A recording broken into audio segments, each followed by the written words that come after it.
Good morning friends. आज हम किस्मत किस्से कहानियां के 20वें एपिसोड में कुलभूषण खरबंदा की बात करेंगे। हमेशा की तरह मैं जमशेद सिंह कपूर, गुरुद्वारा महान गुरु नानक साहब, गोल्फ लिंक, साउथ दिल्ली में लंगर सेवा कर रहा था। कुलभूषण खरबंदा नाम का शख्स मुझसे मिलने आए। गुरुद्वारा महान गुरु नानक साहब के बगल में मेरी ज्योतिष नाम की शानदार कोठी है। उसके काउंसलिंग रूम में कॉफी पीते हुए मैंने बड़ी गंभीरता से कुलभूषण खरबंदा की कुंडली पढ़ी। कुलभूषण खरबंदा यह राजौरी गार्डन में के रहने वाले थे। बहुत बड़ा उनका काम था। देश विदेश में उनके फैक्ट्रियों का तैयार माल सप्लाई होता था और ऐसे शख्स पर लालची लोगों की निगाह रहती है। मैंने कुलभूषण को बताया कि आपकी 2 शादियां होने वाली है। पहली पत्नी की एक्सीडेंटल डेथ के बाद दूसरा विवाह करते समय ध्यान से कुंडली मिलाना। आपकी मिथुन राशि है। दूसरी पत्नी तुला राशि की रहने पर विवाह सुखी होगा। किसी अन्य राशि की स्त्री से दूसरी पत्नी के बनने पर आपके जीवन में बहुत बड़ा तूफान आ सकता है। पहली पत्नी के बच्चों को बहुत परेशानी हो सकती है। कुलभूषण खरबंदा ने मेरी बातों को सिरे से खारिज किया। मेरी फीस देकर कुलभूषण खरबंदा चले गए।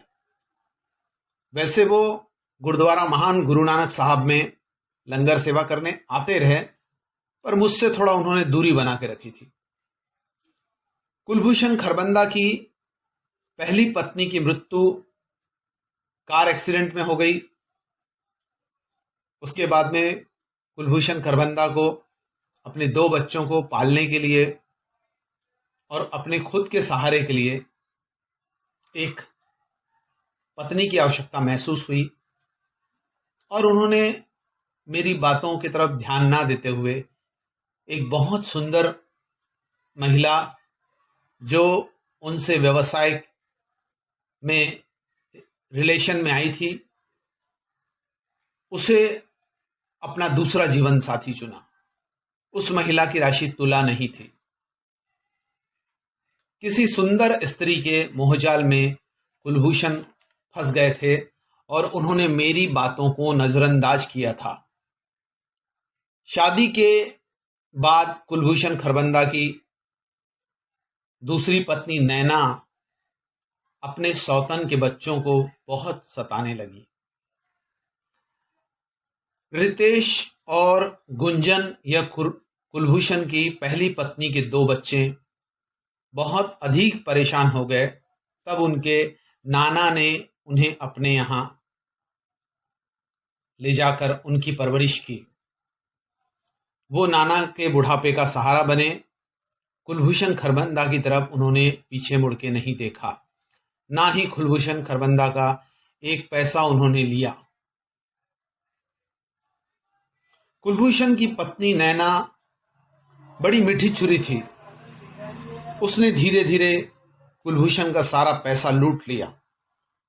अपने मायके के हर व्यक्ति को कुलभूषण के फैक्ट्रियों में उसने फिट किया। देर सवेरे नैना खरबंदा ही मालिक बन गई। कहते हैं नैना ने हरीश नाम का एक सेक्रेटरी रख लिया है जो नैना की पूर्णतः सेवा करता है। कुलभूषण नैना के बर्ताव के कारण लकवे का मरीज हो गया है। कभी कभार फोन कर अपनी गलती के लिए कुलभूषण मुझसे माफी मांगता है, परंतु अब पछताए होत क्या जब चिड़िया चूग गई खेत। इस कहावत की तर्ज पर कुलभूषण खरबंदा यदि आज पछताते भी हैं तो उसका कोई महत्व नहीं है। मनुष्य ने अपनी गलतियां करने के पहले गलती ना हो इसका विशेष ख्याल रखना चाहिए, तभी आपका जीवन और आपका भाग्य अच्छा हो सकता है। भाग्य पूरी तरह से फिक्स नहीं रहता, कुछ हमारे कर्मों पे भी निर्भर रहता है। हम जो इंस्ट्रक्शन कुंडली के बताए गए हैं उसको यदि ध्यान में रखें तो काफी हद तक दुर्भाग्य से बचा जा सकता है। धन्यवाद।